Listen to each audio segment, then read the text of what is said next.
കഴിഞ്ഞ ക്ലാസ്സിൽ നമ്മൾ ഡിസ്കസ് ചെയ്തത് ഇലക്ട്രിക് കറണ്ട് എന്ന് പറയുന്ന പോർഷൻ ആയിരുന്നു. ഇലക്ട്രിക് കറണ്ട്, അപ്പോൾ എന്താണ് ഇലക്ട്രിക് കറണ്ട് എന്ന് പറഞ്ഞു.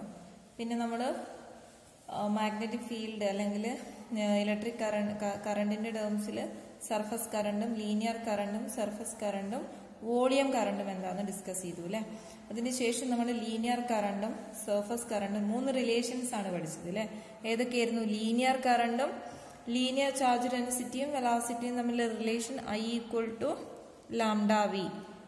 Linear current equal to lambda into that is linear charge density into velocity.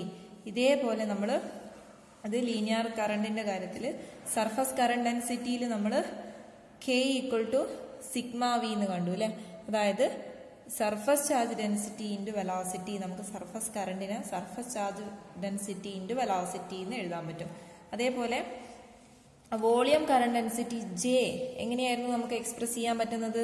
Raw, that is volume current density charge density into V velocity.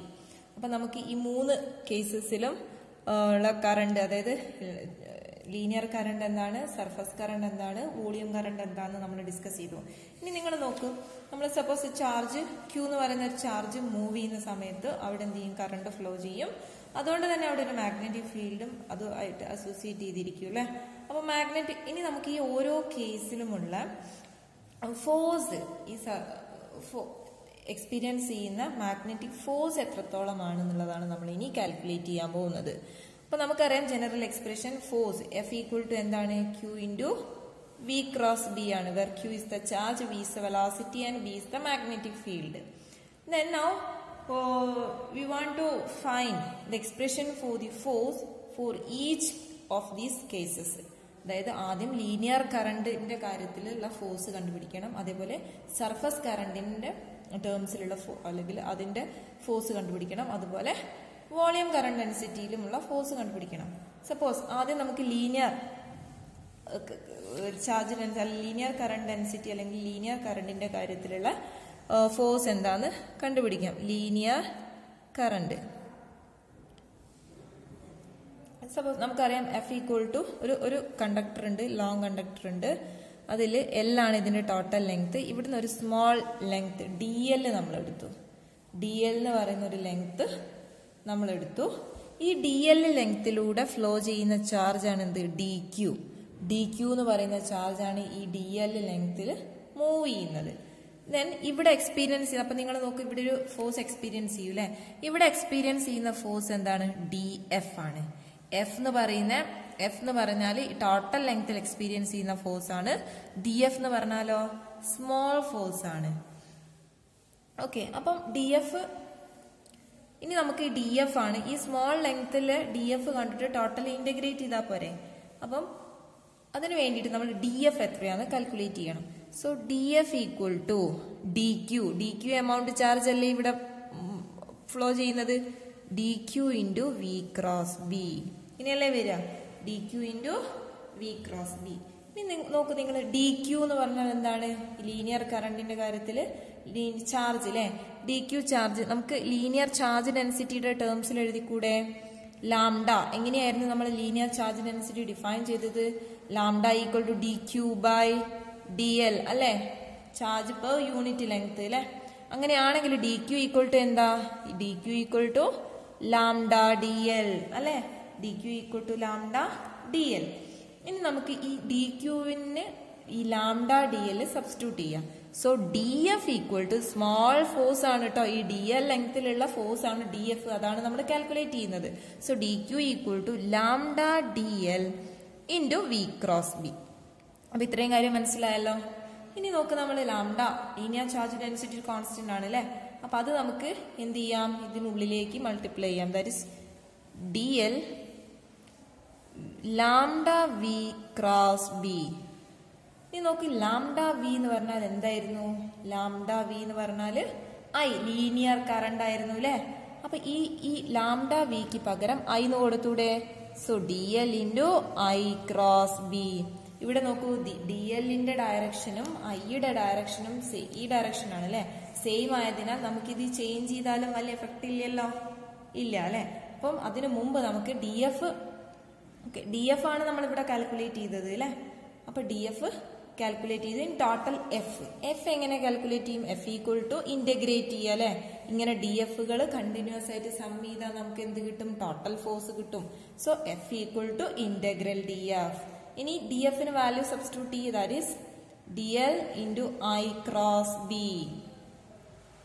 ഇതാണ് നമ്മുടെ എന്ത് ടോട്ടൽ ഫോഴ്സിനുള്ള എക്സ്പ്രഷൻ. ലിമിറ്റ് എവിടെ എന്താണ് add ചെയ്യുന്നത്?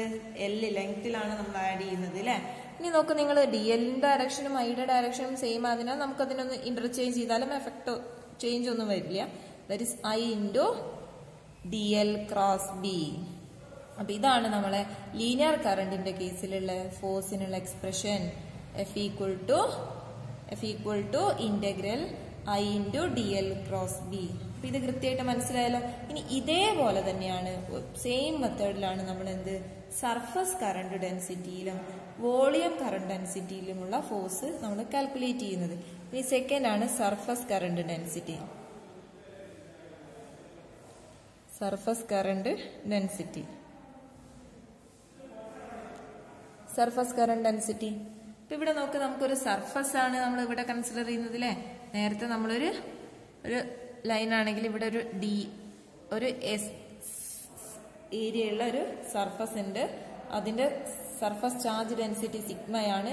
ഇവിടെ ഡി എ എന്ന് പറയുന്ന ഒരു സ്മോൾ സർഫസ് ഞാൻ കൺസിഡർ ചെയ്തു. ഇനി ഈ സ്മോൾ ഏരിയയിലൂടെ പാസ് ചെയ്യുന്ന ചാർജ് ആണ് എന്ത്? ഡി ക്യൂ എന്ന് പറയുന്ന ചാർജ്. അതുപോലെ ഇവിടെ എക്സ്പീരിയൻസ് ചെയ്യുന്ന ഫോഴ്സ് ആണ് എന്ത്? ഡി എഫ് എന്ന് പറയുന്ന ഫോഴ്സ്. അപ്പൊ നമുക്കറിയാം എഫ് ഈക്വൽ ടു ഫോഴ്സിനുള്ള എക്സ്പ്രഷൻ എന്തായിരുന്നു? Q into V cross B തന്നെ അല്ലെ. അപ്പൊ ഇവിടെ ഡി എഫ് ഈ ഒരു ഏരിയയിലുള്ള ഫോഴ്സ് ആണ് നമ്മൾ കാൽക്കുലേറ്റ് ചെയ്യുന്നത്. So D F equal to എന്താണ്? D Q into V cross B. ഇങ്ങനെ എഴുതാൻ പറ്റൂ അല്ലെ. സ്മോൾ ഡി എ ഏരിയയിലുള്ള ഫോഴ്സ് ആണ് ഡി എഫ്, ഡി ക്യൂ ചാർജിന്റെ. So D Q into V cross B എന്ന് എഴുതാൻ പറ്റും. ഇനി നോക്ക് നിങ്ങൾ, ഡി ക്യൂവിനെ നമ്മൾ ഈ സർഫസ് ചാർജ് ഡെൻസിറ്റിയുടെ ടേംസിൽ എഴുതിക്കൂടെ? എങ്ങനെയായിരുന്നു നമ്മൾ surface charge density sigma define ചെയ്തത്? That is D Q by D A അല്ലെ. ചാർജ് പെർ യൂണിറ്റ് ഏരിയ, അതാണല്ലേ സർഫസ് ചാർജ് ഡെൻസിറ്റി. സോ അങ്ങനെയാണെങ്കിൽ എന്താ ഡി ക്യൂ എന്ന് പറഞ്ഞാൽ? Sigma into D A. Sigma into D A ആണ് എന്ത്? ഡി ക്യൂ എന്ന് പറഞ്ഞാല്. ഇനി ഡി ക്യൂവിന് ഈ വാല്യൂ സബ്സ്റ്റിറ്റ്യൂട്ട് ചെയ്യാം. D F equal to sigma D A V cross B. ഇനി സിഗ്മ ഇതിനെ കൊണ്ട് വി വെലോസിറ്റിയെ മൾട്ടിപ്ലൈ ചെയ്യാം. That is D A into ഇത് ഇങ്ങോട്ട് എടുത്താലും കുഴപ്പമൊന്നുമില്ലല്ലോ, ചേഞ്ച് ഒന്നും വരില്ല, സ്കെയിലാർ ആണ്. സോ ഒരു വാല്യൂ ആണ്. അപ്പൊ സിഗ്മ ഇൻറ്റു വി എന്ന് പറഞ്ഞാല് സിഗ്മ വി എന്തായിരുന്നു? സിഗ്മ വി എന്ന് പറഞ്ഞാൽ കെ ആയിരുന്നു അല്ലെ. അപ്പൊ കെ ക്രോസ് ബി എന്ന് എഴുതാം, ചേഞ്ച് ഒന്നും വരില്ലല്ലോ. ഇത് ഡി എഫ് ആണ്. എഫ് ഈക്വൽ ടു എന്താണ്? Integral D F equal to integral D A K cross B അല്ലെ. അപ്പൊ ടോട്ടൽ ഫോഴ്സ് എന്തിന്റെ ടേംസിലുള്ള ടോട്ടൽ ഫോഴ്സ് ആണ്? That is K cross B D A. This is the expression for force in the case of a surface current density. Surface കറന്റിന്റെ കേസിലുള്ള ഫോഴ്സിനുള്ള expression ആണ് എന്ത്? F equal to integral K cross B into D A. ഇനി ഇതേപോലെ ഇതേ മെത്തേഡിൽ നമുക്ക് എന്തും കൂടെ കണ്ടുപിടിക്കാം? വോളിയം കറന്റ് ഡെൻസിറ്റിയിലും കണ്ടുപിടിക്കാം. വോളിയം കറന്റ് ഡെൻസിറ്റിയിൽ നമുക്ക് കാൽക്കുലേറ്റ് ചെയ്യാൻ പറ്റും. അപ്പൊ നമ്മളൊരു വോളിയം കൺസിഡർ ചെയ്യാം. അതിലുള്ള ഒരു ഡീറ്റോ റോയാണ് ഇതിന്റെ വോളിയം ചാർജ് ഡെൻസിറ്റി. അതുപോലെ ഡീറ്റോ എന്ന് പറയുന്ന സ്മോൾ വോളിയത്തിൽ നമ്മൾ എന്ത് കണ്ടുപിടിക്കും? ഫോഴ്സ് ഡി എഫ് കണ്ടുപിടിച്ചിട്ട് നമ്മൾ ഇന്റഗ്രേറ്റ് ചെയ്യും. ഇപ്പൊ ഡി എഫ് എത്രയാണെന്നാണ് നമ്മൾ കാൽക്കുലേറ്റ് ചെയ്യേണ്ടത്. സോ നമുക്കറിയാം എന്തറിയാം? F equal to Q into V cross B ആണെന്ന് അറിയാം അല്ലെ. അപ്പൊ സ്മോൾ വോളിയം ഡീറ്റോയിലുള്ള ഫോഴ്സ് എന്ന് പറയുന്നത് എന്തായിരിക്കും? ഡി എഫ് ആയിരിക്കും. So D F equal to എന്താണ്? അവിടെയുള്ള ചാർജ് ഡി ക്യൂ ചാർജ് ആണ്. ഡി ക്യൂ ചാർജിന്റെ ഫ്ലോ കൊണ്ടാണ് അവിടെ എന്തുണ്ടാവുന്നത്? കറണ്ട് ഉണ്ടാവുന്നത്. So D Q into V cross B. Then അങ്ങനെയാണെങ്കിൽ ഡി ക്യൂവിനെ നമുക്ക് എങ്ങനെ in terms of volume charge ഡെൻസിറ്റിയുടെ ടേംസിൽ എഴുതാൻ പറ്റും? റോ എങ്ങനെയായിരുന്നു ഡിഫൈൻ ചെയ്തത്? Charge per unit volume dq by dt. So how we can write dA equal to rho dt. So dF equal to ഈ dA ക്ക് ഈ dq-ന് rho dt സബ്സ്റ്റിറ്റ്യൂട്ട് ചെയ്യുക. dF equal to rho dt into V cross V അങ്ങനെ എഴുതിക്കൂടെ? Okay, ഈ റോയെ ഞാൻ ഈ ബ്രാക്കറ്റിന്റെ ഉള്ളിലേക്ക് എടുത്തു. That is D tau into rho into V. Rho into V എന്തായിരുന്നു? ജെ, വോളിയം കറണ്ട് ഡെൻസിറ്റി ആയിരുന്നു അല്ലെ. അപ്പം ജെ ക്രോസ് ബി എന്ന് എഴുതാൻ പറ്റും. സോ ഡി എഫ് ആണിത്. Then total F equal to integral D F ആണ് equal to integral D tau into J cross B equal to integral J cross B ഡീറ്റോ.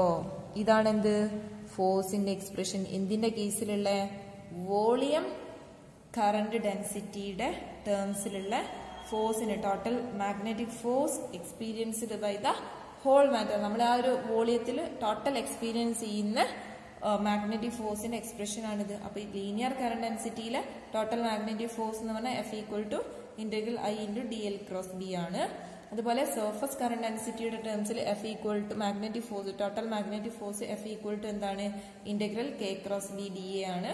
അതുപോലെ volume current density F equal to എന്താണ്? Integral J cross B ഡീറ്റോ ആയിരിക്കും. അപ്പൊ ഇത്രയും കാര്യം clear ആയല്ലോ. ഇനി നമുക്ക് ഇക്വേഷൻ ഓഫ് കണ്ടിന്യൂറ്റി ആണ് എടുക്കാനുള്ളത്. ഇത്രയും കാര്യം മനസ്സിലായെന്ന് കരുതുന്നു. Okay, thank you.